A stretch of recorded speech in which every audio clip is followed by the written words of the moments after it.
first of all, I'm really curious about how you're doing, because you've been like the center of a media firestorm here in the last couple of weeks, and that must be shocking to you. What's that been like, and why do you think your song, what is it about your song that you think you did right that it contributed to its going viral? So I have taken time to try to understand that myself. The song skyrocketed in a way that there's been accusations that it was propped up, almost that I'm an industry plant, because it was like we posted the song on we recorded it on a Saturday. I think he uploaded it on Tuesday. And by Thursday, man, we were on a roller coaster ride. Like, it was already apparent that things were heading in a direction that nothing else on his channel had done previously, Radio WV. And yeah, I mean, I guess to answer the first part of your question, how I'm doing, I'm surprisingly very calm. Like, I've been entertained the last couple weeks. I've been given sort of an unfair advantage of how the internet works and how narratives are spread in certain directions people form opinions about things. Like, for example, me playing the Super Bowl, I've gotten a lot of comments and messages saying that I'm a sellout, that I've decided to sing at the Super Bowl. But that was just an internet meme that someone created on Facebook. Like, for example, the one that popped up yesterday was that, Oliver Anthony stuck at Burning Man, and people were sending me stuff telling me how terrible it was that I'm at this, like, Burning Man's this satanic ritual place and you shouldn't be there. And it, like, so I uploaded a video of me hanging out with my goats in the woods. Like, yeah, man, Burning Man, it really, it's terrible being stuck at Burning Man. But, so I don't know. I try not to take myself so seriously, and I've tried not to take this situation so seriously. It's just, I'm blessed for the opportunity to be here. I mean, even just being able to have a conversation with you is surreal.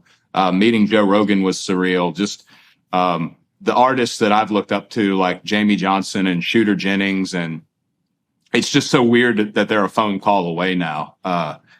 So I'm doing well. Like, I as I'm sure like the last couple of years haven't been so great for me anyway, as far as my own perception on life. And so this is exciting to have a new opportunity to dive into. It's really what I've been wanting to do for a long time. I've just been so terrified of the idea of doing it, but here I am. Like, there's no going back now, I guess. So.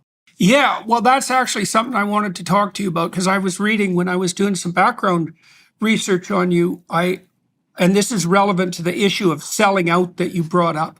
So, I've worked with a lot of artists, and I've worked with a lot of wannabe artists too, or at least had contact with them. And one of the things I've really noticed is that many of the people I've met who are extremely artistically talented shoot themselves in the foot on the commercial side of things.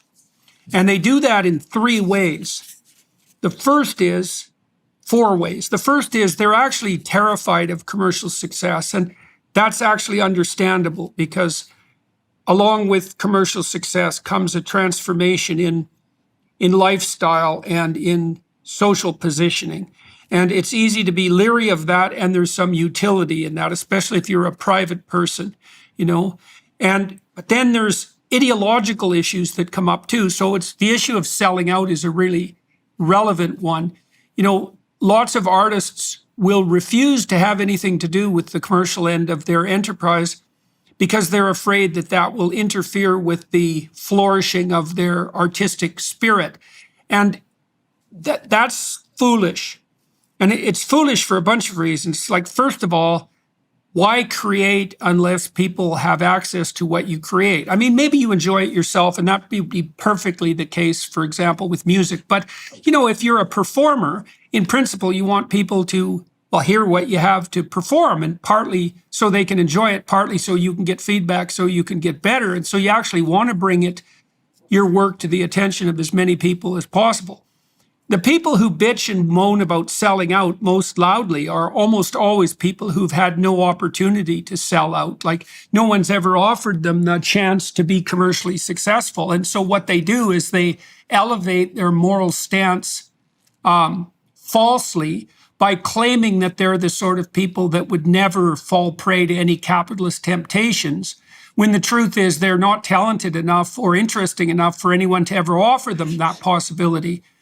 And then the other thing that creative people do that's a really big problem is they don't construe the marketing end, the communication end, as another creative challenge. So if you're a creative person, you actually overlap with people who have entrepreneurial interests temperamentally. But one of the things you can do if you're creative, and this stops you from selling out, is to understand that the venture of marketing yourself and presenting yourself and developing a professional persona, and also learning how to buffer yourself against the negative consequences of that, is also a creative challenge. Because you might ask, any creative person might ask, well, if I was going to handle the problem of being successful creatively, how would I do that? And then it becomes another creative problem instead of like an antithesis between, let's say, the selling out capitalism that would warp your creative spirit and the creative spirit itself. So I'm wondering, in your situation, I read today that you had an $8 million contract offer that you turned down. I'm wondering if that's true. If it's true, why you did it, what your alternative plans are, and if you have like a real developed vision for what it would be like to keep doing what you're doing, but also be successful. That's a lot of questions. Oh, that's okay. I knew what I was getting into when I came on the on the program. Yeah, I understand. Yeah, music is important to me individually. Like these songs that I wrote for me, and inadvertently it has helped a lot of other people, like not just Richmond, north of Richmond, but I've Got to Get Sober. Like that's one that I just recorded on my Android phone. And if you look through the comments and emails I've gotten, I had a gentleman the other day at Moyock. We played at a farm market, and he told me that his brother had committed suicide. He had been struggling with drugs for years. This is like a big, gruff guy, like a guy that looked like he could kill me with 2 fingers. And we hugged each other, and as he cried and told me this, like that's what's important to me, is like people are just so desperate to restore some element of humanity back in our life that we've somehow lost. So I don't want to, I don't want to make this into some enterprise where everything's about beating the algorithm and being at the top of the charts and posting in social media at just the right time to capture the most audience. Like that there's plenty of people who are out playing that game, and they're good at it. And I'd like for them to continue to do that. I just want to feel like I have the freedom to do whatever I find it is necessary in that moment of time to impact people the way I have so far with the music that I've produced. I have something like 21,000 emails right now in my Gmail. I've got 2,500 unread messages on TikTok, Instagram, Facebook, and they're not just people telling me, good music, dude, keep it up. No, it's paragraphs of stories of like people having to work 2 jobs because they lost their business during COVID, and their kid committed suicide. And it's just wretched stuff that it is the full transparent narrative of what a lot of us already see on the surface level of what's happened the last few years. And yeah, so I don't know what I want my music to turn into.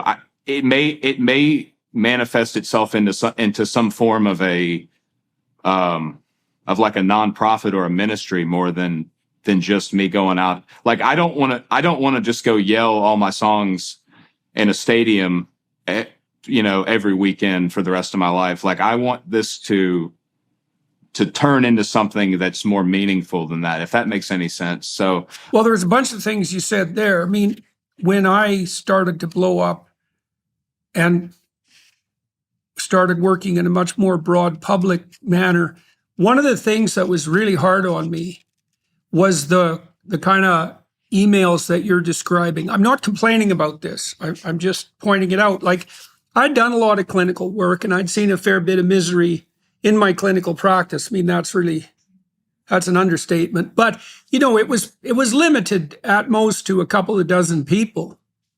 And then all of a sudden I was doing lectures for thousands of people and meeting thousands of people, and then hearing the kind of stories that you're hearing from hundreds or thousands of people. And you talked about dehumanization and desperation, and it's really quite overwhelming to start to see that in that heartfelt sense you described. That big guy was giving you a hug and breaking into tears. I mean, you meet a couple of hundred people like that in a week who do the same thing, and I found that extremely, extremely difficult, because I didn't really understand how widespread that demoralization and desperation was, and to see that on a large scale was really heart-stopping. So that's dangerous. And to add to the point, it exists within the music industry. Like, they say never meet your heroes, but I've gotten to meet quite a few of my heroes the last couple of weeks, and they have ridden the roller coaster of signing a big deal and playing shows and being in those contracts and in that algorithm. And they are, I can't speak for everyone. I'm sure there's people that love to go out and tour and do it, but like, a lot of my heroes in music that I've talked to are not happy doing what they do. Like, they're not happy having to go out. And so they've told me. Let me tell you what our experience. Yeah. Well, so my wife and I have been touring now for 4 years, and I'll tell you how we've managed it if you're interested. First of all, it's a real privilege, right, to be able to go out there and speak in front of thousands of people, and it's been a real adventure to go all over the world. Now, we have allied ourselves with top-rate people, and that's unbelievably helpful. So I've got a personal staff that handles security and logistics, and they take care of all the travel details, flights, hotels, getting me to the venue, Tammy and I to the venue. That's 100% off my plate. And we had a rule that we learned while touring, which was that if you have anyone with you that causes any trouble at all, that they don't immediately fix. So if they're troubled, they have to leave. You have to have people along who are like 100% zero trouble, because it's a lot of work to move from city to city every day and to be there for thousands of people, and you can't have unnecessary trouble. And then you have to figure out how to time it so that it doesn't wear you to a frazzle. You can die from an overdose of great opportunities, as you're definitely going to find out and maybe already have. And so you have to figure out for yourself how you can take enough time so that you have that opportunity to do your creative work and not to exhaust yourself. And, that takes a certain amount of testing to see where that balance is. I travel with my wife. That really helps. We often travel with some friends or some family. The same rules apply. We won't travel with people that cause any trouble, but it's nice to have people along, because that keeps you get to know them better. It's a good adventure for them, and that keeps you together. I mean, it's possible to do this in a way that's like hyper enjoyable, and so that you get an opportunity to play for many people. But, it's a demanding enterprise, and you have to 100% make sure that you're surrounded by people who take what can be taken off your plate and that you can seriously trust. And then it can be an insane adventure. Yeah. I'm excited for the opportunity to travel. Yeah. Like, we've had, it's, as you're aware, this, like, just the initial song broke in so many countries. Like, I've gotten an outreach. It was a shame that I couldn't travel abroad yet. I don't have a passport, but like, I just got a message last night from a girl in Rome saying that, she and her boyfriend have been riding around all night listening to my music, and Ireland and Scotland. Like, I do intend to travel. I just want to do it in a way that is more meaningful than just showing up in an amphitheater and shouting some lyrics at people, and then everybody gets drunk and goes home. Like I'm sure there's a way I can conceptualize this to have more impact, because that's the importance of the song to begin with, is the impact it had. That it somehow broke beyond the political front that has like almost encapsulated every part of our society today, not just in North America, but really globally. Like, the message resonated with people in all types of different cultures and countries. It's like, this phenomenon of politics sort of almost parasitically capturing the way we think about everything. That's a global thing. That's not just a North American thing at this point. And it's happening very quick. Okay. Yeah. Okay. So two things on that. Well, okay. First of all, one of the things that's happened, I think, is that the sacred has collapsed into the profane. And so the political has now become sacred. You have to have a space for things that are sacred so they stay out of the political. And everything has become too touchy to talk about because everything political has become religious. And that's really not a good thing. It's part of the reason that we need that a religious foundation isn't optional. I know you talked about that a little bit with Rogan. Yeah. Now, the other thing that's interesting, you said you don't want to go just to a stadium and shout out lyrics and let everybody get drunk and go home. And, one of the things I've also seen that's unfortunate is that many of the artists I've talked to, and these were often people who had stellar, like, international careers, they're afraid, and I'm not saying that this is necessarily the case with you, but I'd like to talk about it with you. They're afraid that their mere art isn't good enough, given the importance, let's say, of all the political and maybe religious upheaval there is in the world. But, I actually don't think that's true. I don't think, like, I've gone to a lot of concerts and I've watched the kind of quasi-religious nature of a great concert. And I actually don't think there's anything more important that an artist can do than, in your situation, for example, is to give the best damn concert you possibly can, and I can see you're torn between that to some degree, because you say, well, you don't want to go and shout out a bunch of lyrics so that people can get drunk and go home. But then that what you've done has spoken to many people very deeply all around the world, and that what you've done was a genuine expression of what you really believe to be true.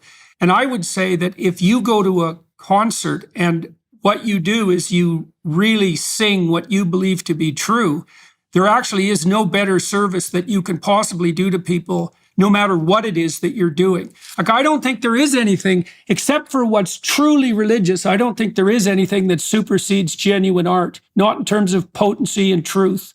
And I think you're seeing that because of what happened in relationship to your song. And I think that's also partly because of that other point you made, which is, and the same with the song about sobriety, is you're actually writing your songs. I think Hank Williams did this, and Johnny Cash too, unbelievably effectively. The genuine songwriters, they're not writing to max out the algorithm, and they don't have contempt for the audience. That's not what I mean.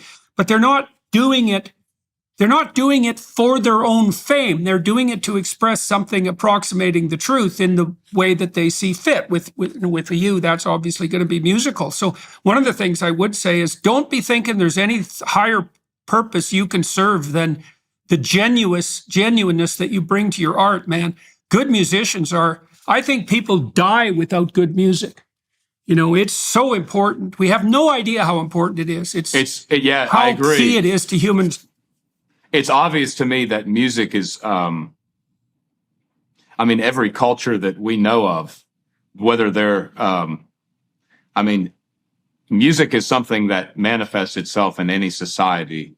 And the more that people suffer, the more they lean on music, Some of the best music's been written in the worst of times.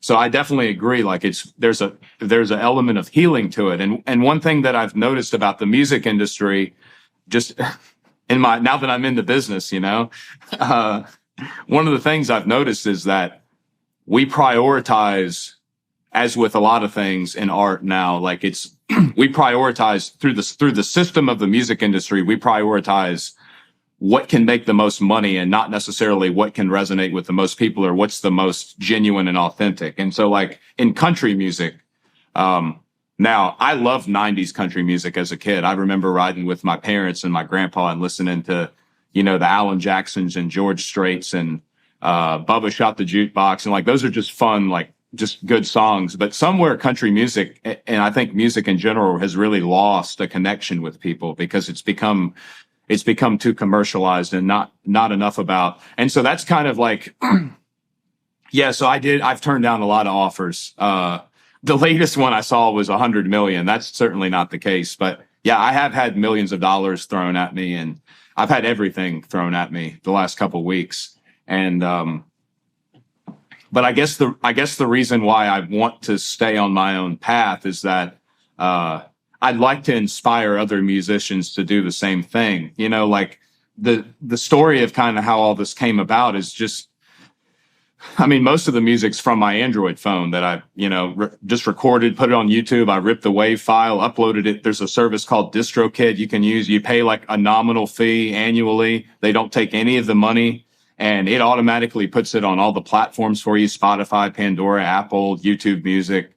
Like, I would like to see more people do what it is I did. Like, I'd like, if anything, that I'd like it to inspire other artists to not worry about going through a record label or worry about trying to find a big booking agency, but just focus more on creating whatever it is you feel compelled to create and get it out there, and not worry about everything else. Because obviously that's what we're so desperate. I mean, like even just the phenomenon with podcasts in the last 5 years, like the fact that people can sit here and listen to us talk for an hour and a half so intently. And like, that's been me. I listen to podcasts all day long. People are just at this point desperate for authenticity and desperate to connect with other human beings on a level that we haven't been able to connect on very well in the last 10 years because of technology and politics and government and just sort of this weird separation that's been put between us. And COVID certainly accelerated that, to a whole new light. Like it's a very weird world we live in today. And so, yeah, that's kind of my thought process, I guess, to kind of wrap up that on me in my future. It's more about trying to create a new way of thinking with music, and really it's an old way of thinking, but it's just bringing it into our time, you know. Okay, so that's very interesting. You know, so it's definitely the case that the plethora of publishing platforms now allows artists like yourself, like Joe Rogan, let's say, to circumvent the intermediaries in a way that has never before been possible, right? And Rogan's a good example of that, because all Rogan did for his podcast, and this is what CNN objected to, was he just invited people to his discussion that he wanted to talk to, and he talked to them and he listened and he tried to learn. And at the time that Joe started his podcast, he didn't really need either the fame or the money, because he was already famous and he had the money. And Rogan isn't someone who's primarily oriented in that direction anyways. We can talk about him a little bit in more detail later too, because you were just on his podcast. And he took that advantage of going directly to the consumer, let's say, and circumventing the intermediaries. And he hasn't wavered from that at all, although he's also partnered with Spotify, right? And then I started putting my lectures on YouTube in 2013 because I was curious about it, and I've taken advantage of the same opportunities that you've described, and it's been great. I would say, however, and this maybe this is relevant to personalizing things rather than thinking about them in the abstract. Now, in the last year, I partnered with the Daily Wire Plus people, and we really thought about that for like 9 months before we decided to do it. It was a real intense negotiation, good faith negotiation on both sides, but it was a very intense negotiation. And it was kind of dicey, because on our side, we thought, well, do we want to partner with anyone at all? And if we do we want to partner with these reprehensible, right-wing wingnuts, Ben Shapiro and his lot?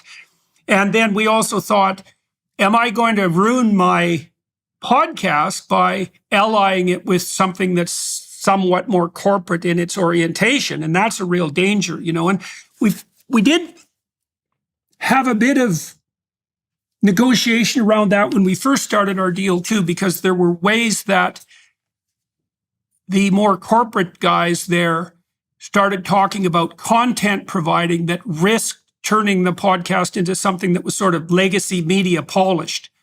Now, on the upside, they've radically improved my ability to do podcasts. They set up studios for me all around the world. I'm in Florence right now. The DW people set up a studio for me here so I can do this.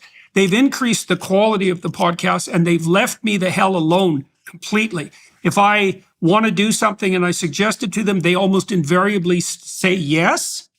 They're a lot of fun to work with. They're very entrepreneurial. They're not corporate. They don't think of content production. They don't talk down to the audience. That's been great. And they've got rid of problems for me rather than introducing corporate problems. And I would say the same thing with Live Nation. You know, I had my doubts about Live Nation because of their stranglehold, let's say, on ticketing, but they're a lot better than some of the corrupt production people we've got involved with in countries that aren't as well developed, because we've hit some fraudsters. And so the reason I'm telling you all this is fairly straightforward. You know, on the one hand, you have the advantage of going direct to consumer in the way that you've described, and that gives artists a tremendous amount of freedom. But if you're very, very careful and judicious in who you're partnering with, you can find people who will open up new avenues of opportunity for you without interfering with whatever it is that you value and what you have to bring. And you have to, the devil's in the details, man, because it boils down to the character of the person, the specific person or persons that you're dealing with. I also have a tour manager, John, who's an absolutely amazing manager. He used to be a comedian, like a traveling comedian. He was on the road all the time. So he's on the road for like 20 years. And he's been superb.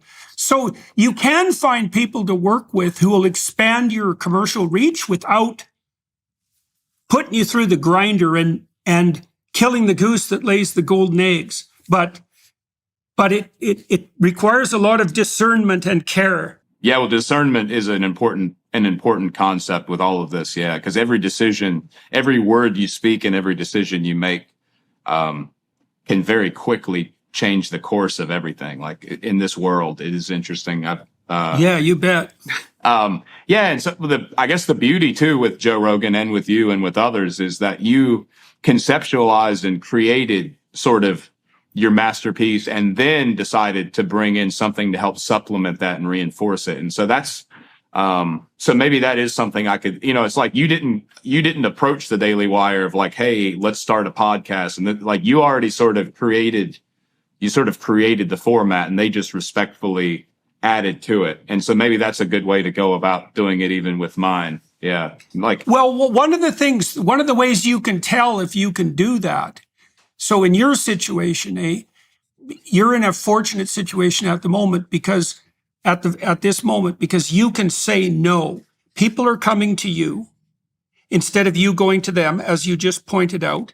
And so you have the fortunate opportunity to set the terms at the beginning and to think through what those are. And you already told me to some degree is like, you don't want to subordinate your music to profit. You don't want to become a generic act, and you don't want the corporate world interfering with your ability to speak directly to people. You know, those are principles that are actually worth writing down. You know, like if you, and I often recommend this to people in general, is imagine, and you could do this, it's a very useful thing to do. Imagine that you could be exactly where you wanted to be in 5 years. Like you've got these stellar opportunities in front of you. So then you got to allow yourself to imagine like you're a kid who's pretending or daydreaming and thinking, okay, man, I can be wherever I want 5 years. I'm a musician. I've already got an audience. I've got an audience of people who want to hear me. I've got a lot of commercial options. And then I have a private life that I enjoy. Okay, how could I bring all of those together in the optimal way? What would that look like? And that's got to be, you know, there's this line in the Gospels that says that you should ask and you'll receive, you should knock and the door will open, and you should seek and you'll find.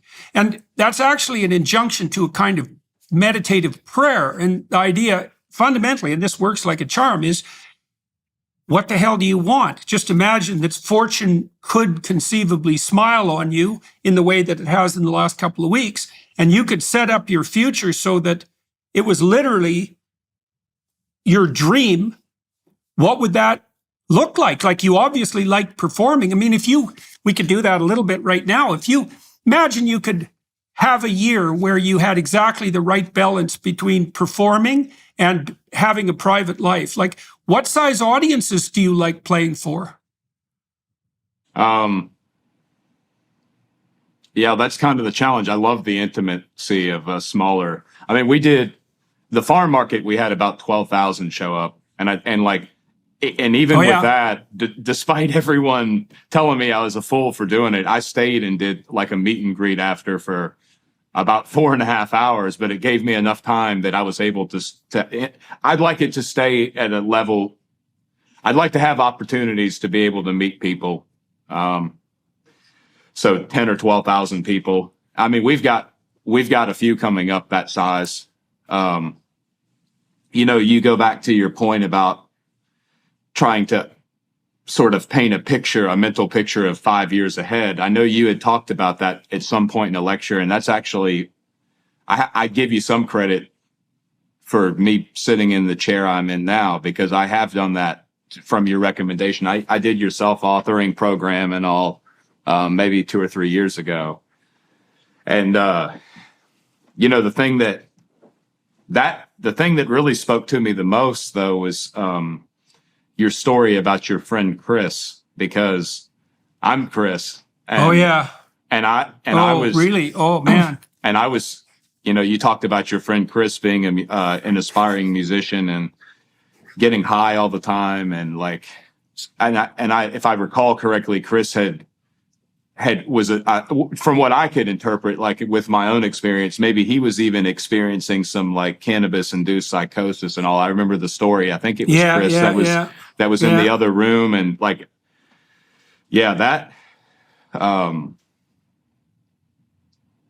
realized like maybe I'm Chris, So well, there's part of the reason I wrote about my friend. He eventually committed suicide at about the age of 40. After he phoned me one night, he had got a bunch of his short stories published in a small book, in an anthology from Northern Alberta. And he's actually a pretty good short story writer. He was a good photographer too. He was quite a brilliant man, this friend of mine.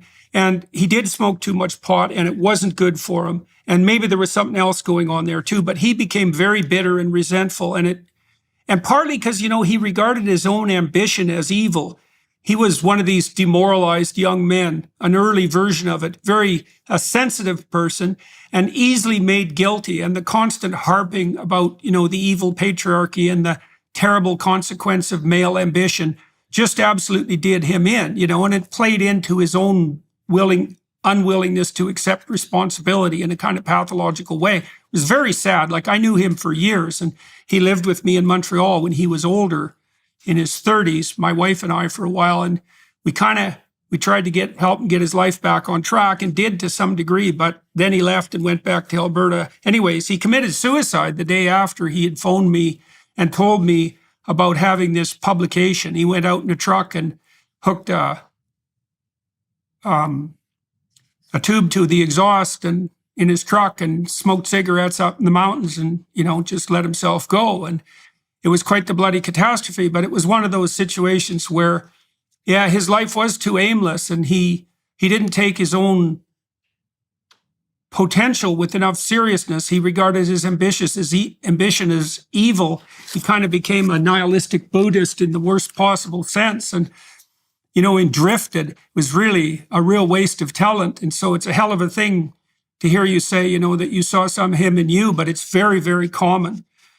And it is a lot better to develop a vision. You talked about this self-authoring program. You need a vision, man. And so now you said you talked to you sang to 12,000 people, and that was good, but you liked the personal contact with the meet and greet. So my team sets up meet and greets after my event at every event. And so that's a premium ticket. And, you can, what would you say, satirize that as excess capitalist exploitation. But you have to parse people in some manner when a lot of people want to see you. And it's also the case, that people want to enter into a reciprocal agreement. And so if they're really happy with you and what you're doing, they also want to contribute. And that's part of reasonable trade. Now, I love the meet and greets. I only meet people for about 15 seconds probably. And but I've learned to put them at ease very quickly and to get a bit of a interaction. One of the things I've learned, for example, is that when people approach you and put out their hand to shake your hand, and that's going to happen to you on the street all the time now, obviously, is that you can match your tempo to theirs, like a dance. You move towards them about as quickly as they move towards you. And I always ask people what their name is, because even if they're nervous, most people can remember their name.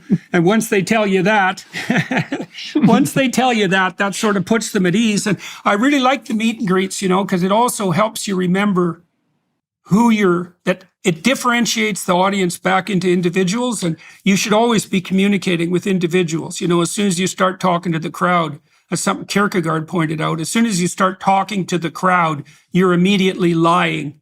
You have to be talking to the individuals in the crowd.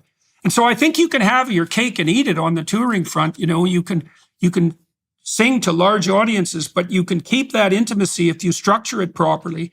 And then you also don't get on your high horse too badly, because, people are always coming up to you and telling you, well, like the story that you just told about the guy who came up to you, with his brother who was in such trouble. And hearing those sorts of stories from people and seeing them open themselves up like that, it knocks the ego out of you. That's a really important thing to have happen to you when you're touring too, because when you're the center of that much attention, you can get puffed up. That's so dangerous, man. It's so dangerous to have that happen. Yeah, I don't ever want to sit in a position to where I feel like I'm better than anyone that I'm singing to. Yeah, I don't like that ego that you see come with people that are in celebrity status. Like it's a tragedy, because it ends up, the person changes into something completely different than what people fell in love with them for in the first place. Yeah, like I don't see myself any different than anyone else that I'm like, and that's what's been so weird about this whole thing anyway, is like when I am approached, and of course, maybe I need to shave my beard and cut my hair and wear a hat, and then I can go out in the public for a couple of days. But I kind of stand out in the crowd anyway, at my height and red hair and all. And so, yeah, but it hasn't been at least not yet. It hasn't been a bother. It's been nice to know that it has made a positive impact on people. Like, I don't know. I've just felt so hopeless for the future for such a long time that, like, seeing people feel something that I haven't seen in a long time means a lot. It means a lot more to me than anything else, than the money. Or what made you said that for a long time you had felt hopeless about the future, and you alluded to this song that you wrote too about sobriety. And also about identifying to some degree, let's say, with my friend Chris. What do you think it was that tempted you to feel hopeless about the future, and how have you dealt with that to the degree that you have, and how have you dealt with that successfully? The hopelessness, I think, comes from seeing us all, like, we find fault in each other instead of finding common ground in each other anymore. Like, to your point about Chris, and like with, and that's one of the verses in the popular song, is that it references young men committing suicide at this ridiculous rate they are today, because and I don't know why it is. I think it's almost been, again, through social media and sort of the parasitic way that it alters our thinking. Like we read every day things that just change our perception of each other. But we've gotten to a point where it's easier for us to try to find differences and faults in each other instead of similarities, which we all hold much more common ground than we do difference. I mean, we're all very biologically similar, and we all have to acquire some amount of money. Most of us have ambitions of raising a family, or at least developing friendships. Like, I'd say 90% of the people that at least exist in North America are very similar in almost every way. But it's like we've somehow found the nitpick arbitrary differences that we hold, and we exploit those and blow those up. And so, yeah, it feels hopeless because we are more divided today than we've ever been. Like everything's politicized. Everything is about one party or one person trying to hold some moral high ground over the other, just for the sake of being able to point your finger down at them, you know? And it's like, what the hell are we doing? Like, we have just an incredible opportunity to live in the place that we do. The fact that you and I can use free speech and free thought, because speech and thought are one and the same. Like if people aren't able to have open, honest conversations with each other, they aren't able to conceptualize new ideas that takes us into a better place than whatever place we were in previously. Like that's human existence 101. And so to see that being threatened and to see us all sort of being put into these categories and these political buckets, you know, it's like even just our own, even the personalities of people have been weaponized against each other. You know, you made a good point. It's been a couple years ago, maybe, where you were talking about, and I'd never looked at people this way prior, but you were talking about how just in people's own persona and their personality and the way they think, people can be more conservative or liberal. Like entrepreneurial, imaginative people are typically more liberal. And, you know, like in a business, you've got the CEO is typically going to have a more conservative perspective, and the guy coming up with the new ideas, the entrepreneurial guy, he's going to be more liberal. And it's like, it seems like whoever this they is, the man behind the curtain, if you will. I don't know if that's just, I don't know I don't know how to explain that side of it, but it seems like things have become very much like taking the imaginative, creative person and weaponizing him against the more traditionalist, grounded person. Instead of them using their strengths together to sort of build a brighter future, it's about taking each other and seeing how far we can take this thing. But ultimately, my hopelessness comes from like, what is this country or what is this world going to look like in 20 or 30 years? Like, what world are my kids going to live in? Are they going to be allowed to say what they think? Are they going to even be able to walk down the sidewalk? I mean, like, you know better than most about just the atrocities that went on 100 years ago, 150 years ago. Like, we're so close to falling back into that. That's really where my hopelessness comes from. But I do believe things can be turned around for the better in a short period of time. It's just people have to sort of retrain the way they think about each other and ultimately the way they think about themselves, you know?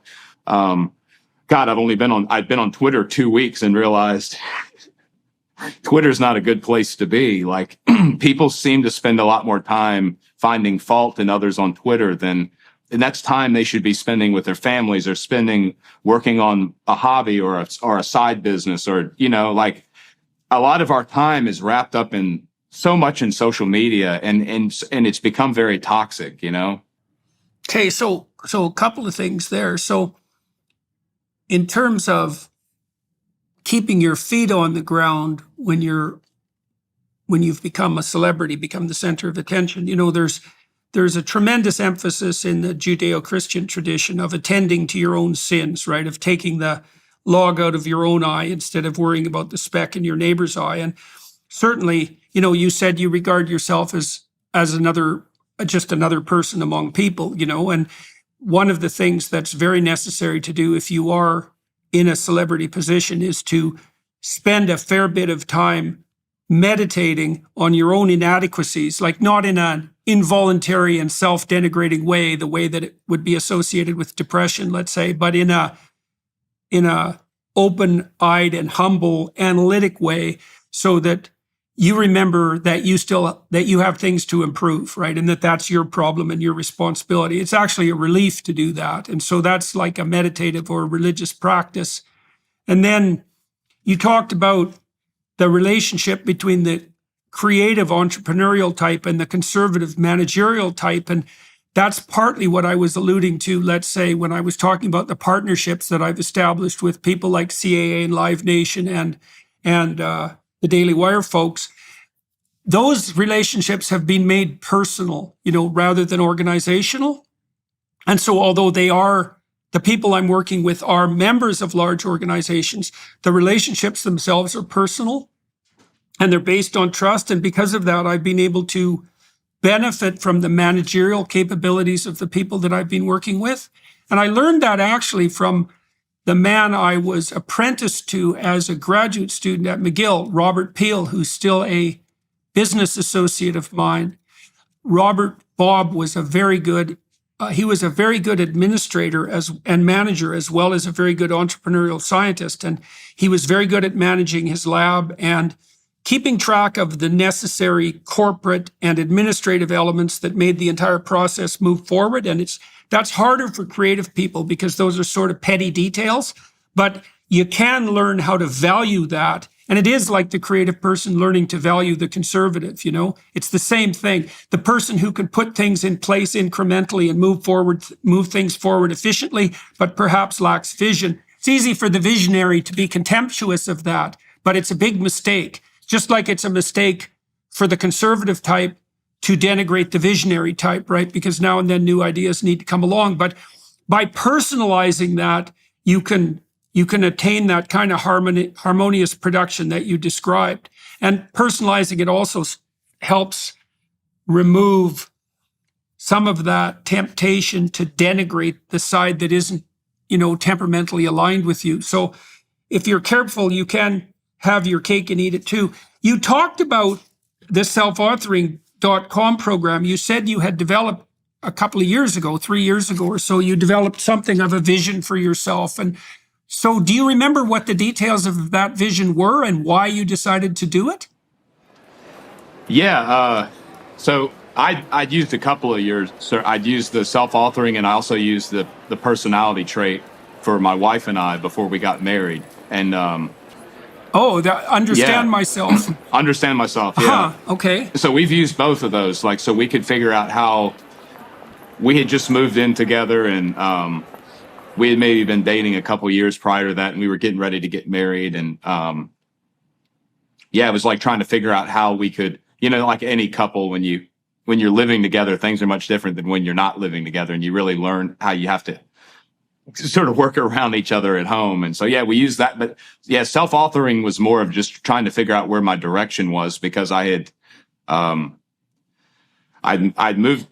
dropped out of high school. I moved to Western North Carolina, sort of in this pursuit of adventure, I guess. And then I'd had the head injury and I had to move back. And so everything that I had sort of planned, like my vision of what I thought my 20s going into my 30s would look like, completely flipped upside down. And I landed the sales job, still kind of in the industrial construction industry, and it was paying the bills, and I got to talk to people every day. And so I was like, well, I'm pretty cool with this, but this really isn't what I want to do with my life. And I did the self-authoring program and realized that I really needed to make some big changes in my 20s. And part of that was selling our house. We bought some acreage and, moved into and this really almost cost me my marriage, but I was like, hey, honey, we're selling the house and we're buying some land a mile off the road that's full of ticks and mosquitoes and snakes, and we're going to live in a camper for a couple of years until we can try to afford a mortgage. And but that was the beginning of kind of the vision of all this, that I wanted to be. It's funny, I was having this conversation with my mom earlier, but she said, I remember you saying the other day that you really said that by the time you were 35, you wanted to have freedom of finance and be able to do, not necessarily retire, but be able to do whatever it is you wanted to do, which was, for me, we want to get into regenerative agriculture. And I'm very interested in forest raised poultry. And I love being in nature. That's just where I seem to thrive.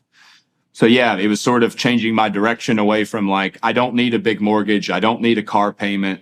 So I had a nicer truck I sold, and I bought this old Suburban for $2,000 and started driving it. And so we got rid of our car payments. We got out of our debt. All we have is just the land payment. So it's about taking my finances way down to where my bills are low. I don't need to make as much money, and I can try to have some freedom to pursue. That's really what I got out of it, I'd say. Yeah. So it really helped. Well, because that's a radical change. it's very easy to get caught sort of in that monotonous everyday. And then it's easy when all your friends are buying new stuff and, they're sending you credit card offers in the mailbox every day. And it's like, it's very easy to get wrapped up in sort of this world where you have to work some terrible, 7 to 5 that you don't like, and able to try to like live some life you don't really even want to live. So it is very important. Like I found a lot of benefit out of that. Like, I think in an ideal world, you could just sit down with a notepad and do exactly the same thing. But the nice thing about self-authoring is that it sort of lays out the steps for you to where you can just answer those questions in a way and be able to reflect back a lot easier. For somebody like a Joe Schmo like me that's not in psychology, it just speeds up the process tremendously of trying to figure out whatever it is. It's you get caught up in the day-to-day of life, and in 5 years, 10 years later, you've lost whatever it was you were 10 years ago. It's very easy to just stay in the present moment and not take the time to reflect into the past and the future in a way to align yourself with whatever it is you really want to be. And I think that's where anxiety and depression and like divorce and anger and all these things, like these terrible things, manifest themselves into like to a family household, and the mother and the father fight and they get divorced, and the kids are like, things fall apart because people don't take the time to just figure out like, where is this train really headed, So I'd highly recommend people do that. That's the famous line, the people perish where there is no vision, the people perish. And that's literally the case, because there's a bunch of reasons for that. Is if you have no vision, you have no well-developed aim. And if you have no aim, you have no direction. And that means you're lost. And if you're lost, you're anxious. And so then you're enveloped by anxiety. And then if you have no aim, you have no hope, because hope is always experienced in relationship to an aim. And if you're in a marriage or other collective and you have no collective aim, then you're in conflict because nothing unites you. And then, when my colleagues and I were developing the self-authoring program, one of the things that really struck me to the core, and them too, was the fact that, you said that for a Joe Schmo like you, the self-authoring program was useful because it broke things down. It's like, well, everybody needs that. It took me 10 years of clinical work and training graduates and undergraduates to understand how to break down a vision of the future into its constituent steps. And that's partly because we are stunningly bad at that in our culture. And I did some research into the history of the education system to find out why that was, because I thought, how the hell can we have an education system where I can have top-rate students who've been through 15 years of school, who've never been sat down once and told, write a vision for your character and your life. And I found out that the education system itself, which was based on the Prussian military model, was designed consciously by people who regarded themselves as fascists. This was in the late 1800s, who wanted to produce obedient workers who couldn't think for themselves. So, hey, man, guess what? 150 years later, that's exactly what we've got. And it is a stunning fact that people aren't encouraged. Well, first of all, they're not encouraged at all. But second, specifically, they're not encouraged to take that time to dream and to say to themselves, look, okay, buddy, here's the deal. You can assume that the world wouldn't object too dramatically if your life wasn't an absolute bloody catastrophe 100% of the time. And you could take a little time to develop a vision about what you wanted. Now, you said, you discovered some things that were actually somewhat difficult to pursue. You had to give up your house. You had to give up your car. You had to move into the woods. You sound like an introverted person to me. Do you remember your score on the Understand Myself? Do you remember where you are for introversion or extroversion? I believe that I believe that it actually showed I was more extroverted. Which, yeah, I can see the introverted side. But at the same time, like, I love, again, it's like, I found a lot of, as much as I hate, like, when I was in my sales job, I hated sales budgets and numbers, and I hated talking to my boss about, oh, we've got to grow this account this much. Like, to me, all that was just horse shit. I just like to go out every day on job sites and like just meet people from all around the country and talk to them. And it just, the money came in because I connected with those people and they said, well, we'll buy stuff from you because we like talking to you. And that's kind of, but yeah, so I don't know. Yeah, yeah. I Well, can't that's the right recall way it. to sell, is to make relationships. Well, I'm wondering, like, do you like crowds and groups, or do you like meeting people one-on-one? And are you interested in people, or do you like socializing? I think I'm interested in people. I think my draw to want to be more excluded from society is because of some of the pitfalls we talked about earlier. Like to me, I it's, see. yeah, I find it depressing sometimes to be, especially here in Virginia, like, because so like, and this is a phenomenon that happens everywhere, but especially on the East Coast in like semi-rural Virginia, everything looks exactly the same now. It's a Starbucks and a Target and a multifamily project, and like no all the whatever sort of uniqueness and diversity each town had is sort of gone. Everything has just sort of become this like retail dystopian nightmare, you know? And I see a lot of farms being bought up and converted into neighborhoods and subdivisions, and because farms can't make the money that if they're not through a commercial contract. And so, yeah, just like, it's just depressing to see the way the landscape's changed over a period of time. And so I think that's what motivated me to go. And, you know, even like we're here in Richmond filming today, and Richmond is a gorgeous city and it has such a deep history. But yeah, like it's not what it was. And you see a lot of homelessness, and it's evident when you're out in public that things aren't the way they should be, you know? How did you negotiate with your wife? You said you had to go live in a camper with the ticks and the mosquitoes, you know? So, Yeah, well, you said you developed this vision, but then, you know, obviously when you were implementing it, there were things you had to give up and sacrifice. And you said, you know, and you could certainly understand why that might cause some consternation in the marriage. How did you negotiate that and work through it? I guess I focused very much on painting a picture to her of what life would be like in 5 or 10 years, and not what it would be like for the first 5 years. You know, like we both have a vision of, she's in veterinary medicine, where we both love animals. And so, we've had this sort of dream, and part of this, and this is another, like part of what I am excited about being able to do again, outside of the music, is like take some of the money that I'll make from the streaming. And, we want to start some form of a nonprofit or some sort of positive benefit toward. I have this, not to go off track, I'll answer your, but yeah, I have this sort of vision. And even back then, this is what we dreamed of doing. We started a 501c rescue with a friend of ours for dogs and cats back then. But it was sort of this idea of, if we were able to acquire this property, we'd be able to, in the next 5 or 10 or 20 years, be able to do what we really wanted to with it. And if we didn't do that, and if we stayed where we were, we would be more comfortable and things would be better in the short run. But really, we would be looking back in 30 years, really regretting that we hadn't done it. And that's sort of the way I pushed it to her. And she was able to. Okay. You know, and it's that's funny. Really cool. You know, I can find a parallel in that. Like, now that we're sitting here talking, I've been watching your Exodus series, and I can find a parallel in that and your story and your sort of, you do a great job of, and it's part of what's inspired me to get back into scripture the way I have, because you've done a great job of finding the practicality in scripture and presenting it in a way that it's very easily because so much of the Bible is interpretation and trying to understand the deeper meaning in things. And so, yeah, I think like it's important for people to, and this has been said many times in many ways, but it's important for people to, whatever it is that really tugs at their heartstrings, whatever that sort of, and, you know, maybe it's lost through the education system, but like as a child, we all have these dreams of whatever it is we want to do. And life seems so limitless, and there's so much potential. And it's like, you've got to find a way to face that fear and pursue it, no matter what.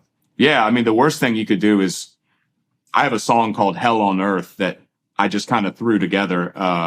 It's an Android recording, but it sort of reminisces this idea of like,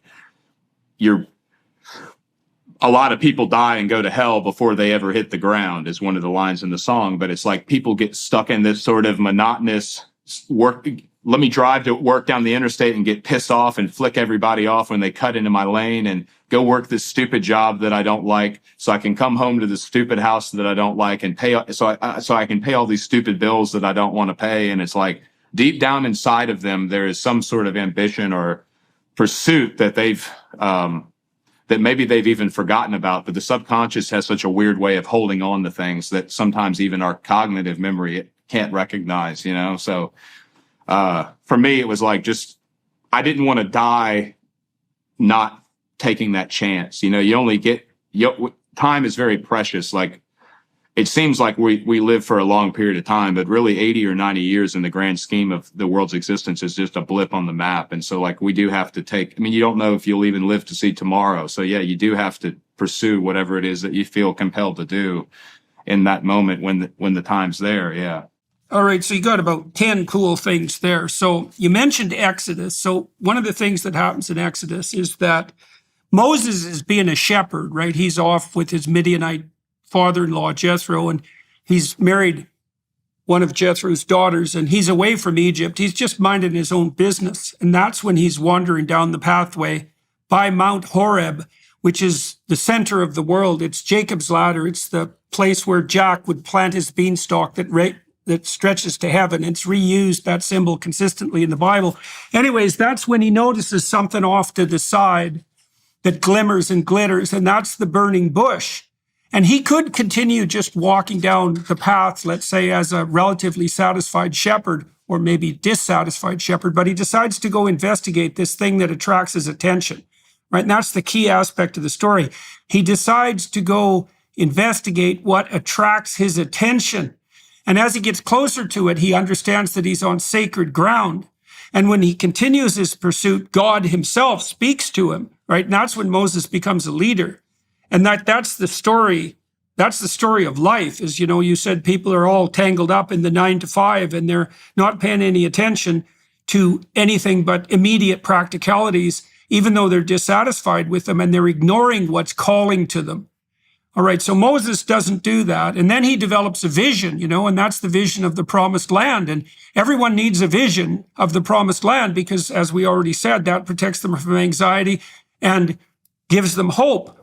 And then you talked about what you did with your wife. Now, when little kids play house, and this is particularly interesting to me because I used to play house with my wife when I was like 8, you know, and this is how kids play house. Like if you're a boy and you're playing house with a girl, to play house properly, this is the rules.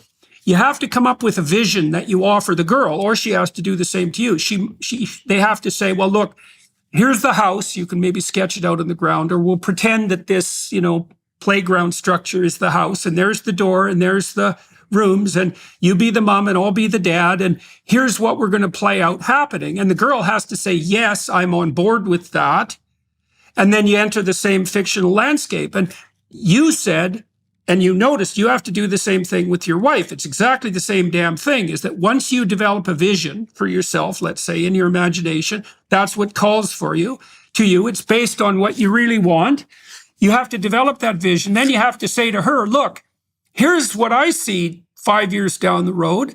And is there a manner in which what you see and what you envision, and that was, say, your wife's concern for for animals and so on, the joint interest you had in that, is there some way that you have a vision of 5 years down the road that we could bring together, that we would both be thrilled to play out, that we could commit to?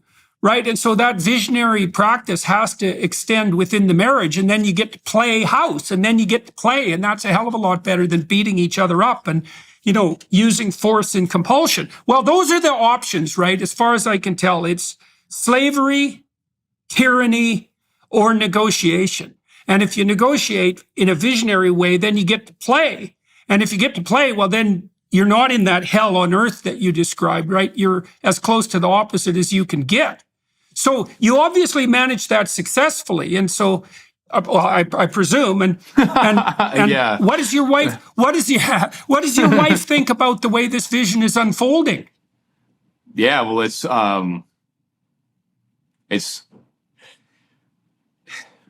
in the present moment, she's very excited. Like, neither one of us had any idea that any of this would happen the way it did with the music. But as far as we're excited. We're excited to,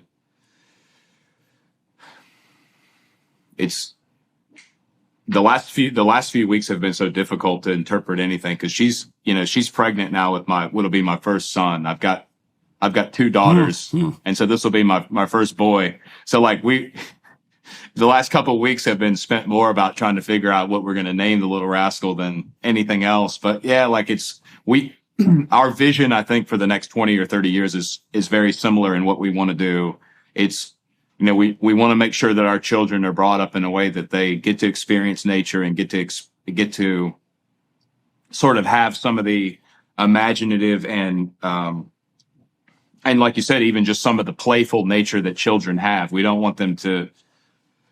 We want to do what we can to try to protect them from being so institutionalized at an early age into sort of the system that you describe and the way modern education works. And we want them to be able to pursue whatever, like we're very excited about the opportunities with our children and with our family. And we have this vision of,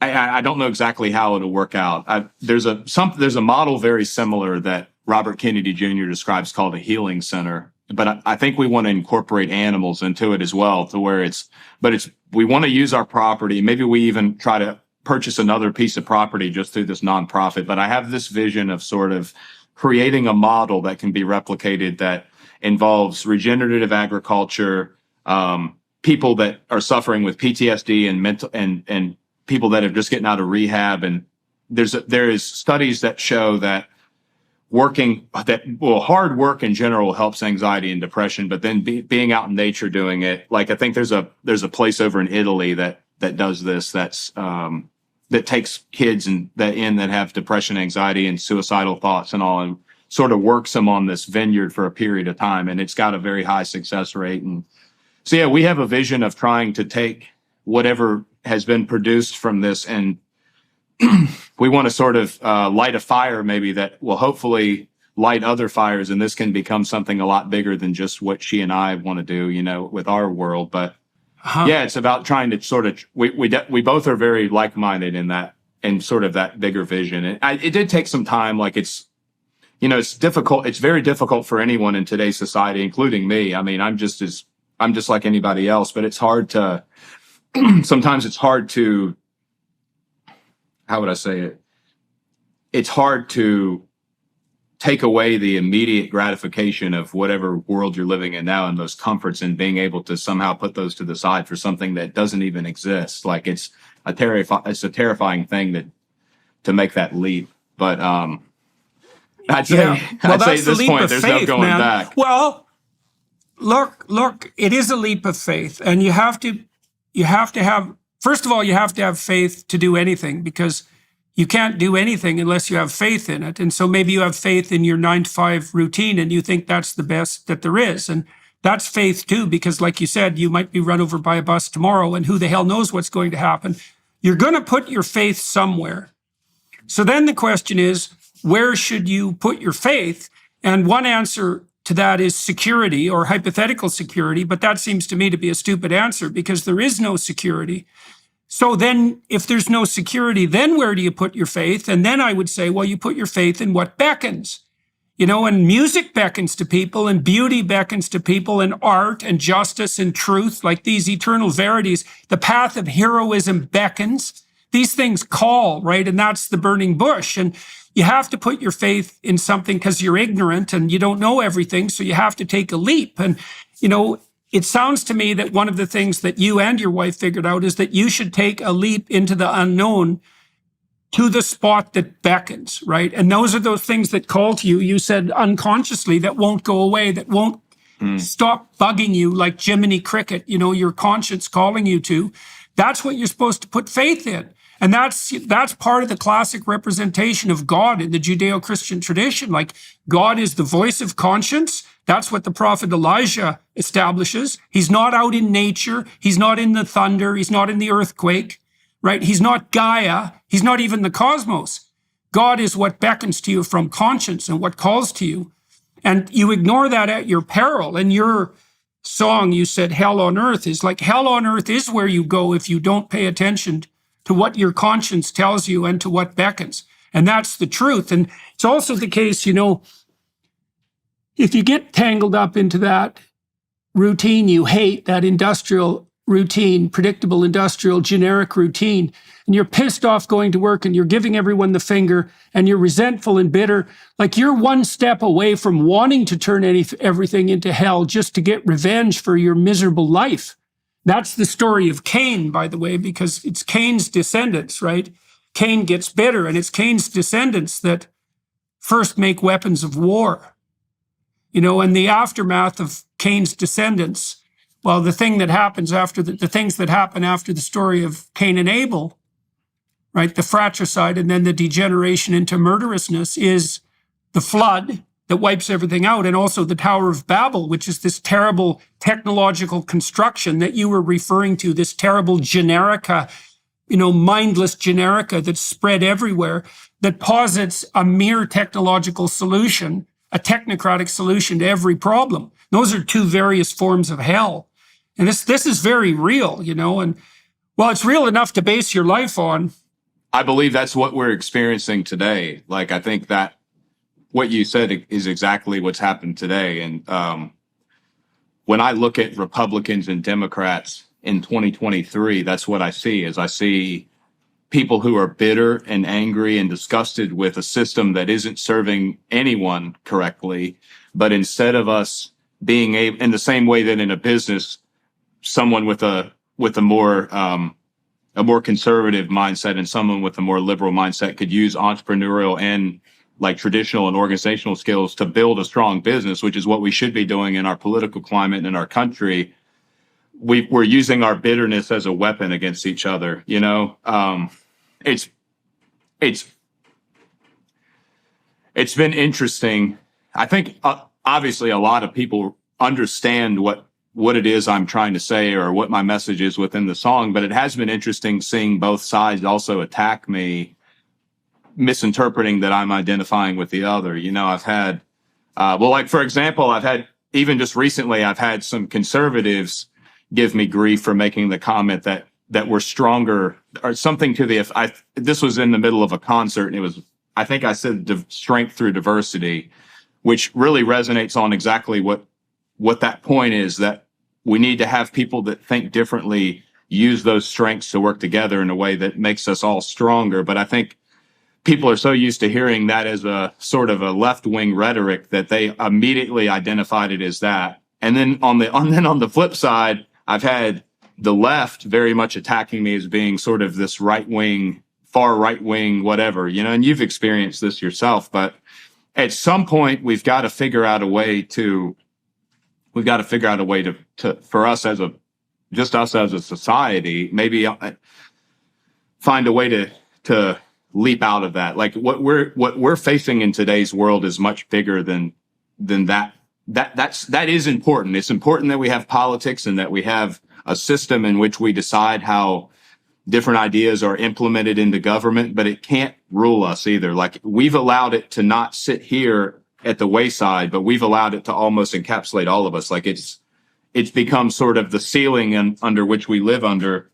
And, I've had people say that I'm a fence sitter and that I need to have some sort of call to action.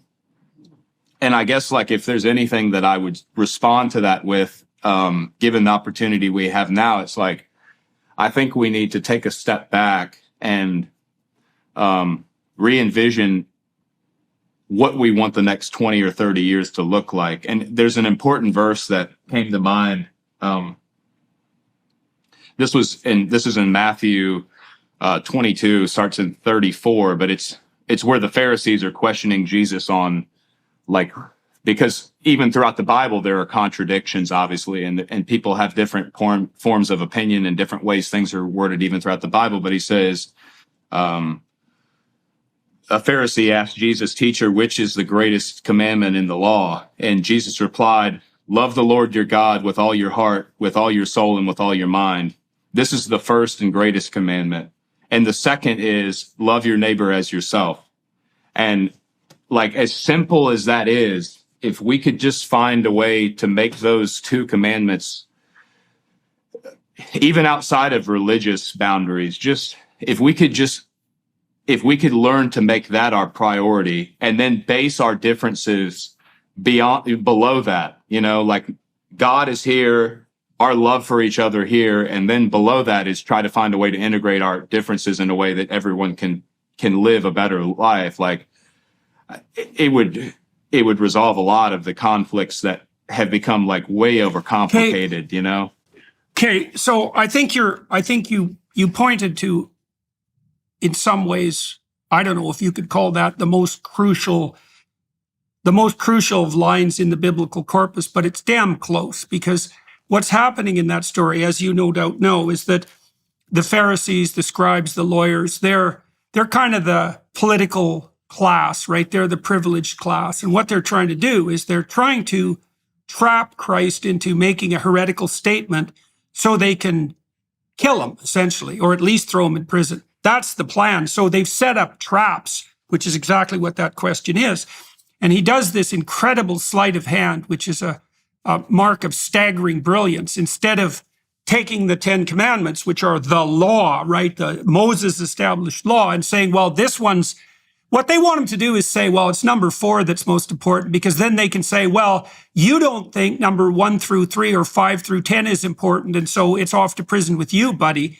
And so they think they've trapped him because they put him in a place where there's nothing he can say that won't get him in trouble. And what he does is conduct a little revolution ethically right then and there and say, well, if you arrange those 10 commandments and you abstracted out the gist, the essence, it would be twofold. And one of the essences is that you should put the thing that should be at the top. And that's God, and that's the Logos. And that's the truthful speech that, when uttered, changes possibility into the order that is good. That's what the Logos is. That has to be at the top. It's the same as putting freedom of speech and religion at the top. It's the same idea. And that love of God then becomes the expression of the fact that human beings are made in the image of God. That has to be at the top. And then allied with that, Christ says, so that's the vertical dimension. It's like the vertical dimension of Mount Sinai. That's the vertical dimension. You look up, you aim up. And then the horizontal dimension, the collective dimension, is you have to understand that everyone else is a reflection of the same divine value that characterizes you. Yes. You have to treat everyone, and I've been trying to work through that technically, and it's like, I don't think there is any difference between treating yourself properly and treating other people properly. And part of the reason for that is purely practical. It's like, think about it this way. You are very badly outnumbered. There's one of you and 8 billion other people. And so if you mistreat other people, if you put yourself first, that is going to come to haunt you, man, in a way you can't possibly imagine. Whereas if, by contrast, you treat other people as if they're as valuable as you in every interaction you have, people are going to be so thrilled to have you around that they're going to be extending you the same luxury constantly. And so perversely, by stopping focusing on your own narrow self-interests and by inviting other people into the game, everyone will have more, and so will you. And I actually think that's technically true, partly because, you said earlier in our conversation that people have this difficulty when they have to sacrifice the present for the future, right? And the thing is when you start to think about the future, what you're doing is saying, well, the 50-year-old me, the me that's 10 years down the road, is just as important as the me that's here right now. And so is the 60-year-old me. And so you have to construe yourself as a community that iterates across time. And then you have to take that whole community into account. And if you do that, it's the same as taking other people into account. And it's the proper moral orientation. And it's not proper for arbitrary reasons. It's proper because if everyone did that, the world would become peaceful and abundant, and we could live in something approximating harmony, and many of the problems that beset us would, merely as a consequence of the better governance that would emerge, many of the problems that would that are plaguing us would vanish. You know, we've been working on this enterprise in London called the Alliance for Responsible Citizenship, trying to develop a vision for the future. Let me tell you one thing about it and ask you what you think about it. So we've been trying to figure out how you tell the real leaders, you know, let's say someone comes to you and says, I've got a vision for the future. And you might say, well, those are kind of a dime a dozen. How the hell do I know that you're not just another manipulator or, you know, in it for your own narrow purposes? How do I know I can trust you? And so I've been trying to work through that. So here's some possibilities. You tell me what you think about this. So I would say if the person who's developing the vision is trying to impose their vision on you by force, then they're not good leaders. And if they're trying to terrify you into adopting their vision, so they use fear, then they're not good leaders. They're good leaders if they offer you a vision like you offered your wife, which is, here's a possible game. What do you think of it? And would you like to voluntarily play? If someone can do that, then they're a leader you can trust. At least, you know, assuming they're playing a straight game. And so the rule is, if the person is using power and compulsion or fear, then their vision is unreliable. And so I think that's even true if there is a crisis. You don't get to terrify people. They have to invite them. So what do you think about that? What's your first response to that? Yeah, I think that I'd say that it's obvious that at the core of anyone's motive is really it's either love or hate. It's either that it's something that's obviously benefiting people, that people are excited to promote themselves. But then there are a lot of things you see implemented that are they can be very well disguised, but at their core they are fear-based. You know, like either in a sense of intimidation or in a sense of maybe false sense of urgency, like. I've experienced that myself now, just with my career opportunities. Like, you've got to do this now, and it's perceived in a way that's supposed to be helping me, but it really is it's driven off the human emotion of fear. And so I think that's the way to ultimately understand if something is, like in your case, if something is genuine and authentic, the or real not, thing is what. Yeah, what human emotion is it being driven off of? Is it being driven off of love and ambition, or is it being driven more off of hate and fear? I mean, that's really the core of everything in the world, right? But yeah, I'd say that's trying to dissect that is a whole nother animal. But ultimately, everything, it is. It's all driven off of basic everything's driven off of very basic emotion. I'd say at its core, you know. Yeah. Well, and you said false sense of urgency. You know, I actually think this even applies in a true sense of urgency, you know, because the climate people, for example, might say, oh my God, there's an apocalyptic catastrophe pending. It's real. And it's so urgent that here are the following measures must be taken. Okay. So we could take that argument. We could say, well, look, even if it is a true emergency, let's give you that. Which isn't something I'm generally willing to do, by the way. But in any case, well, for the sake of argument, we'll say, okay, there is an actual emergency here. I would still say, if your response to that emergency is that you're now willing to wield fear as the cudgel of power, then you're too little a man for the job. Is that if the crisis has terrified you into becoming a tyrant, then you're facing a dragon that you can't defeat. And so you're not the right guy. I think even when there is a crisis, you should lead people with faith and hope and not with power and fear. And that's a way of distinguishing the real true leaders, let's say, from the false prophets, so to speak. Absolutely. That's how it looks to me. Yeah, I agree. Yeah. Hey, absolutely. so I wanted to ask you about Rogan. Just out of curiosity, you went on his show. I've been there 3 or 4 times. I've got to know Joe a little bit. What was that like for you? And what do you think of Rogan? I love Rogan's really cool. He's just and not, like I said, I've met so many of my heroes, I guess you'd say. They're all just very down to earth people, like which is refreshing to see. That, you know, you hear horror stories about certain people presenting a sort of characterization to the world of being one thing, but then behind closed doors, they're this sort of like monstrous, egotistical creature that is unapproachable and not really human like. And so, yeah, it's nice that but yeah, I love Rogan. He's, I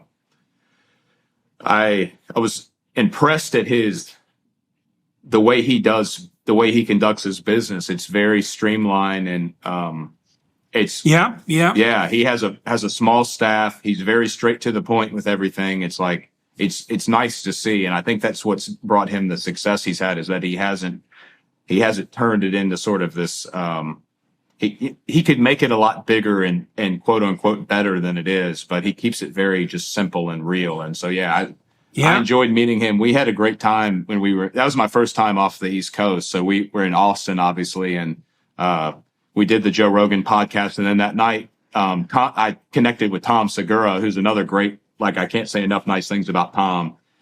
He invited us to the mothership, to what we thought was going to be just to hang out and meet everybody. And we only flew one guitar to Austin. I was scared to fly my resonator guitar there. I just figured somebody would steal it or it would get crushed or something. And so we only flew my guitarist guitar. And so we had one. We get to the mothership and Tom's like, man, you really ought to get up and play a few songs at the end of my set. And I wasn't going to say no. So Ron White was there. And oh yeah, Ron White takes my guitarist in his car, flies across town, like not even necessarily figuratively speaking, but they get to his house and back in a short period of time. And 5 minutes before we go up, and so we went up and just had a blast. It was just an incredible weekend. Or it wasn't even it was a Monday and Tuesday. It was just an incredible time we had there. It's one of those. Well, that's insanely fun. Yeah, it was one of those times. So yeah, everyone we met, including Rogan, just good down to earth people. Yeah, every time I go to see Rogan, and this is really the truth, it's like I breathe a sigh of relief when I get into his studio, because first of all, he's insanely funny, and that's always such a relief. But also, I know perfectly well that I'm going to talk to someone for 3 hours, and I'm not going to have my snake eye open, looking for serpents, because Rogan is just exactly who he is. And like, he'll push back and he has his opinions and he's a hard-headed bastard and all of that. But he's not he's not a Pharisee, he's not laying traps for you to step into so he can look good at your expense. He doesn't do that. And it's such a bloody relief to talk to him. And I'm sure that's a huge part of the reason that he is so successful, is that people can trust him. And, as far as I can tell, that trust is warranted, because every single situation I've seen Joe in, and I've seen him in a lot of situations and some pretty intense ones and challenging ones, he doesn't get edgy. He isn't egotistical. He doesn't defend himself. He's just like calm and together. And probably his fighting background has helped him with that too, I'd say so, yeah. It's hard to intimidate Rogan. Yeah. So yeah, two thumbs up for Joe, that was man. part That's of what my, I think. That was part of my thought process going through this. Like, I questioned whether I should even do a podcast at all, because I'm not a public speaker, but, or at least I guess I'm not really even a musician. I mean, our first paid gig was the farm market, the big farm market with 12,000 people. So it's kind of like, maybe I am a public, I don't know what I am at this point, but, I remember. Right. Well, you have to find out. Within those first couple days of everything blowing up, and like, we were getting flooded with requests for interviews and podcasts. And I remember telling my buddy, and I was joking it, like, I had no idea it would turn into this, but I said, I want to do Joe Rogan for my introductory, and I want to do Jordan Peterson, like, to try to unpack all of this. And then I'm going to call it good and let that be that. And so, like, here we are. I mean, it's crazy. It's still surreal that you and I are talking. Like, it's so funny. I'll tell you, since we're talking about my wife some, and I mentioned this on Joe Rogan, that I drove her crazy listening to Camping with Steve YouTube videos at night before we went to bed. And so I got to meet Camping with Steve. He and I have connected and talked, and he's just awesome. But she doesn't know your name, but she would get driven crazy because anytime I'm in the house, like cooking dinner or doing anything, I've got Philosopher Man on. And so she'd say, "Oh, you're listening to Philosopher Man again." But I'd listen to your stuff for hours every night. And so it's just crazy that we're sitting here having this conversation. But I told her I was going on the Jordan Peterson podcast, and she said, "Jordan Peterson." I said, "Philosopher Man." So You have to apologize to her for me. Yeah, yeah. Oh, yeah. Well, that's pretty. It's pretty funny, all right. Yeah. Well, that's yeah. Well, that's so interesting. Well, it's so interesting too for me to see that that you developed this crazy vision a few years ago, and now all these surreal things are happening to you. And I actually think that's how the world works, man. I think the world has a real dreamlike quality to it, which is why we dream to try to figure it out, and that your dreams call to you. I mean, that's what the psychoanalysts taught. I certainly learned that from Freud and more even from Carl Jung, that your dreams, you can dream the future. In fact, that's how the future comes about. You either dream the future or you let it turn into a nightmare. Like those are the options. And so you dream the future by asking yourself what you want, assuming that you're trying to take care of yourself. And you do that in a way that brings other people on board.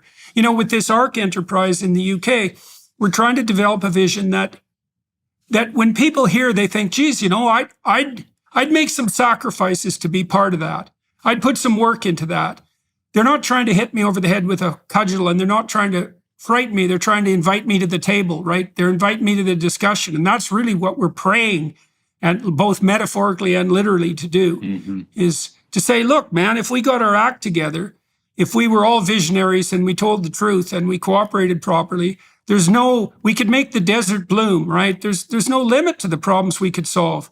We don't have to run around like Chicken Little claiming that the sky is falling and, put all these limitations on ourselves and doom the third world to penury and starvation and assume that there's too many people on the planet. We could just shoulder our damn burdens and walk uphill properly and fix the place. And we can do that. And if we don't, well, we'll get what's coming to us. And we've had that happen a couple of times in the 20th century, and that wasn't so pretty. And so hopefully we'll be smart enough. God, I hope we're smart enough not to do that again. Yeah, I mean that there's verses in Ecclesiastes that talk about repetition throughout time, but there's always that same driving force and that element that created the Soviet Union and created so many nightmares before it and after it. Like that still is just as much present today as it was then. And it's like if we don't, it's like you have to be proactive at keeping that balance, that harmony there. Like the political climate in the world we live in now is benefiting a handful of people.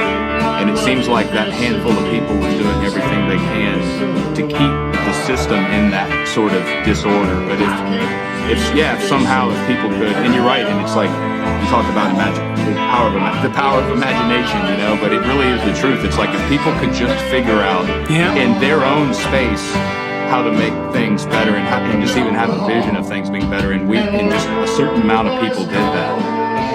Like that's all it takes. And then a lot of the problems that we talk about, like even in politics and all, would almost resolve themselves just inherently from that.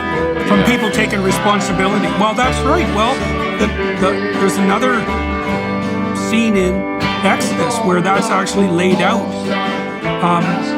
It becomes part of the principle of subsidiarity, which is a core element of Catholic social doctrine and a fundamental element of genuine conservatism, which is that if you build a hierarchy of responsibility, so individual, marital, familial, community, state, all of those levels, and every single level takes its responsibility, there's no reason to have a king, and there's no desert, right? And the rule is something like this, is every bit of responsibility that you refuse to take on your own behalf, on behalf of your family, let's say, or your community, that responsibility will be taken up by tyrants and used against you. And I think, well, how could it be any different, right? Because if you leave something necessary just lying there on the table, it's just an invitation for a thief to steal it, like obviously. So you make a vision for your own life and you take responsibility, because if you don't, someone else will steal. Someone else will steal your destiny. Someone else will steal your soul, and it might be a handful of people, or it might be the dread spirit that's driving their greed. And that's something whose hands you do not want to fall into. You'll end up on the road to hell, or contemplating or committing suicide or torturing people. And that's probably not the vision you want to pursue. That's for sure. So, yeah, because it's very contagious. all right, sir. Yeah, it's very that energy is very contagious. Yeah, like just think about just going back to our conversation about commuting on the interstate, but yeah, just somebody cuts somebody else off, and that it's almost like they hold on to that, and then whether they do it consciously or passive aggressively, at some point, maybe it's to their boss or their kids or their coworker, but then they kind of pass it off on somebody else, and it creates this. Everything's very much more. It's very connected in a way that we don't really see on the surface levels. Yeah. Yeah, that's for sure. Yeah, I had a vision of that here recently. So people think, well, I'm just one person in a mass of 8 billion. What can I do? But imagine this. Imagine a globe, okay, with points on it, and then all those points are networked together. Okay, so now imagine you're one of those points on that globe. Now, when you zoom into it from a distance, that point will be the one that's closest to you, so it looks like it's the top of a kind of like a rounded pyramid. That's a way of thinking about it. So you're at the center of a web of 1,000 people, because you're going to know 1,000 people well in your life, at least. You're going to have an influence on them. And then those 1,000 are surrounded by 1,000 each. And so that's 1 million people, one person away from you. And it's 1 billion people, two people away from you. And that's where you are. You're in the center of the world in that way. You, 1,000 people, 1 million people, and then 1 billion people. You're at that center, and everything you do echoes. And the world's set up like that. So we're each a center where everything we do echoes. And that's a terrifying thing to realize, right? Because that means whatever happens is on you. I was reading this Dostoevsky quote the other day and writing about it. He said he has a father there, Zosima, who is the spiritual guide of this, I think it's Alyosha, who's a monastic novitiate in the Brothers Karamazov, which is a great book. And Zosima tells Alyosha, you are responsible not only for everything you do, but for everything everyone else does. And you think, Jesus, that's a completely absurd proposition. But then you think, you think about it this way, man. If you were the worst person you could be, and that's something to think about. If you were the worst person you could be, you could produce a lot of hell and misery. God only knows how much. A lot of people would be way worse than they are because of you. And maybe, infinitely worse. But if you were the best person you could be, a lot of people who are bad wouldn't be nearly as bad as they are. And so when you see all this misery around you and all these miserable people, you got to ask yourself, how much of that is a consequence of the things that you've left undone? Mm-hmm. Or the things you've did. And man, if you have any sense and you really think about that, that'll terrify you right to the bottom of your soul. And that's a good thing. It's a terrible thing, but it's a necessary thing. And that's why I just, the more I've thought through sort of even just what it is you said now, there has to be something pure and honest and righteous at the top of our focus collectively in order to maintain that. But that's that's really that's the importance of idolizing God at the top of that structure. That's the only way I see that purity and that honesty being maintained collectively among a group of people. But yeah, that's a great way. That's a great analogy with the spider web. I like that. Yeah. Well, it's a very good vision. Well, and I think what you closed with there is correct. As far as I can tell, that's the insistently repeated message of the biblical corpus and all the works of wisdom that surround it, is that you have to put what's appropriately ultimate at the top. And that is something like the sum of all that's good, right? The summum bonum.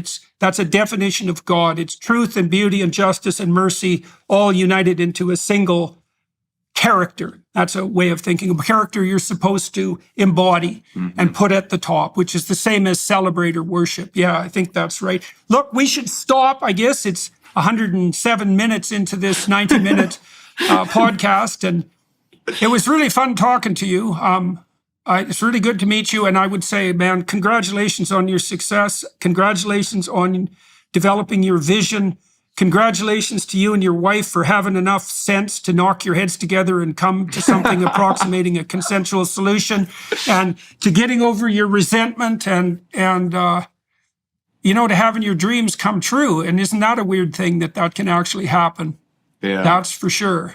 Yeah, it's all right. Really, so I'm excited everybody, to see what happens in the future. Yeah, and likewise with you, congratulations on even your recent success. And I'm excited to see. I know that you're in the midst of a lot of different battles, and so I wish you the best with all of them. I keep you in my prayers, and I hopefully we'll be able to keep in contact moving forward. Like I said, I definitely enjoyed having this conversation with you. Yeah, well, there's something exciting about having an adventure that's crazy enough so you literally don't know what's going to happen next.